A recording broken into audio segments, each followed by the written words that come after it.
Hey, what's up everybody? Welcome back to the channel, and now we're into the final conference rounds of both sides, Eastern and Western conferences in the NBA, and we've got some elite matchups in my opinion. Probably some of my favorite matchups we've had other than the Bucks being in it last year. I think the Celtics and Heat is going to be great, and with how well Luka's been playing, I think the Mavericks and Warriors could be a classic, and I just wanted to sit here and talk to you guys for a few minutes and just say how I'm feeling about both series. I'm not a fan of any of these teams, obviously. We got eliminated from the Celtics. No hard feelings, as you could see from my analysis video of that Game 7. They just played harder. They wanted that better than us. And that's what ultimately got them the win in that series, in my opinion.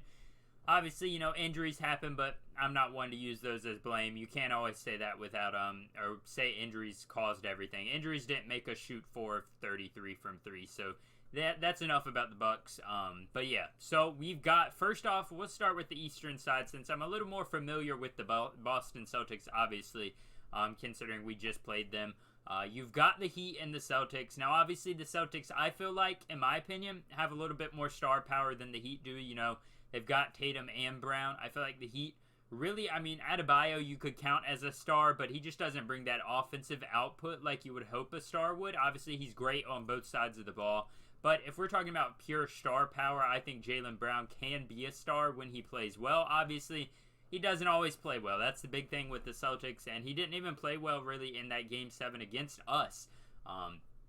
That's really why I thought, you know, they may lose this series initially, but I just don't know. The Heat have a great defensive team. If Jimmy Butler continues to play like he has, it's going to be a great series. It's going to be probably 6 or 7 games, maybe. Just maybe somebody luckily wins in 5 if they get a few bounces their way or something like that, like a few clutch turnovers or something like that. And I really think it's going to come down to the supporting cast, as so many series do. I hate to keep going back to it, but we all saw the Celtics, and they beat the Bucks because the supporting cast for the Celtics played much better than the supporting cast for the Bucks. I mean, Grant Williams led the team in points. Then they had that one Al Horford game where he turned into the next second coming of Wilt Chamberlain with 30 points. I mean, they had a great supporting cast off series long, and that's ultimately what won them this series. But the Heat also have a great supporting cast around Jimmy Butler. I mean, you've got Tyler Hero. We didn't see much of Duncan Robinson just because of how much of a liability he is on defense, and they didn't want to really have to deal with that against the Sixers. But I think we might see a little bit more of him in this second round, or third round, I guess, is the second matchup after the Sixers, just because they you know, if they put him on like Peyton Pritchard or something, you don't have to worry about that too much as compared to like Tyrese Maxey or James Harden or something. But, you know, you've got them too. You've got Max Strus. You've got Bam Adebayo, obviously, is there. You've got good guys, just guys that you trust. Gabe Vincent can even come in, and he can get you a bucket if you need him to. They've got Victor Oladipo. He can come in and get you a bucket. This team's just got all kinds of guys. And then on the Celtics side, I mean, they have probably more than the Heat do. You've got Peyton Pritchard. You've got Grant Williams, who's going to be starting probably. But if he's not, you've got Robert Williams. You've got Daniel Tice, Al Horford, Derek White. I mean, these guys, just both of these teams run deep into their benches. Obviously, not everybody plays every game. But by running deep, I mean their talent runs deep into the benches. And I think that's what's going to make or break the series. If Grant Williams is hitting threes like he was against us, Celtics are probably going to take you. But with how good defensively the Heat are, maybe it's going to be a little bit tougher on them to get those threes or get those open looks that they were so used to having. And what honestly was their whole offensive output pretty much in that 7-game series was open threes that we were just giving them. And that was our game plan. So they took advantage of it. If I had to make a prediction for that series, though, completely, as much as I dislike to say it and as much as I'd love the Heat to win, I'm just leaning towards Celtics in 6 or 7, but I could easily see Heat in 6 or 7. Honestly, this one's kind of a toss-up in my opinion.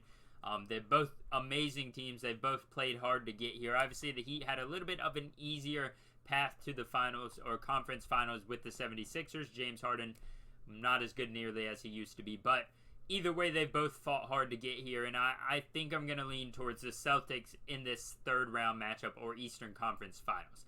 Now, though, the one matchup that I'm kind of not really torn about, I think I have the right idea on this one, and I don't think it's too biased. I mean, out of all these teams left, the Warriors are the ones that I dislike the least, in my opinion. So I'd love for them to go forward and win. Just because they're not a super team anymore, I could care less if they win the finals. And I just think Luka might just not be enough. I mean, we saw in that Grizzlies matchup, there were plenty of games where Klay struggled, Steph struggled, and they just didn't have enough scoring to get by. So that could easily be a problem. And Steph, honestly, if we're being completely honest with ourselves, these playoffs hasn't had the greatest series or playoffs in his career, obviously, but at all this year, actually.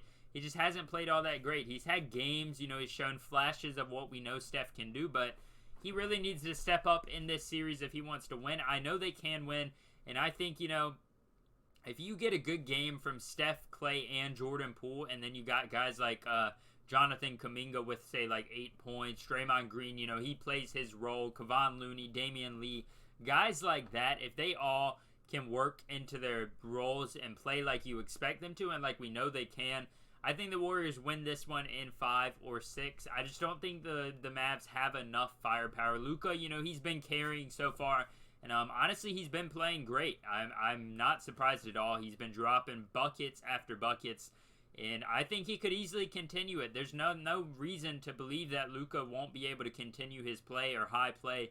So the Warriors are really going to have to step up, because even though the Mavericks really don't have much else outside of Luka Doncic, he is enough for them to just stay in the game and have one guy make a move or one guy get a lucky shot and you lost. I mean, we saw that really in Game 7. It wasn't close for the Suns, obviously. They got destroyed and absolutely embarrassed.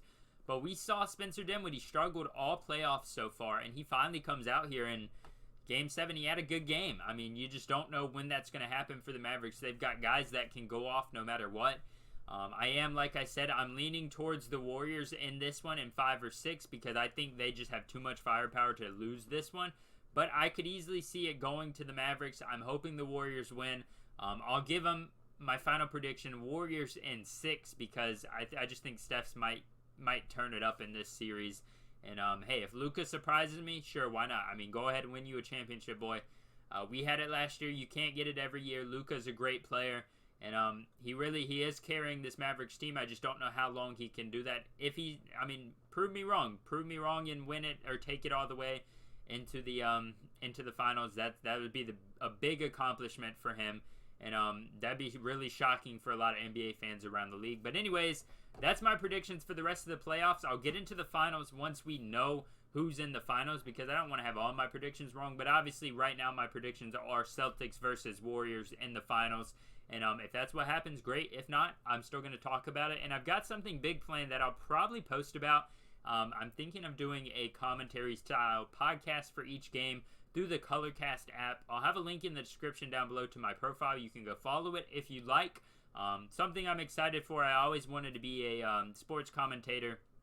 Obviously, growing up in a smaller area, it's a little bit more difficult to get into something like that. But hey, maybe I could look around, and maybe this will get me a little bit of acknowledgement in the media. So that would be a great thing. And I hope you guys will join me on that journey. If you enjoy these little analysis videos, I love making them. They're just short and quick to make, and I enjoy doing it, talking about basketball, football, whatever I'm talking about. Make sure to hit the like button and subscribe. Comment down below what you guys are feeling about these series. Who do you got winning each one? Do you think Luka's going to take off in this series? Or can't really say take off. He's already been in the sky this whole time. Do you think he's going to continue that play? I don't know. Let me know what you guys think. Thank you for watching this video. I'll see you next time.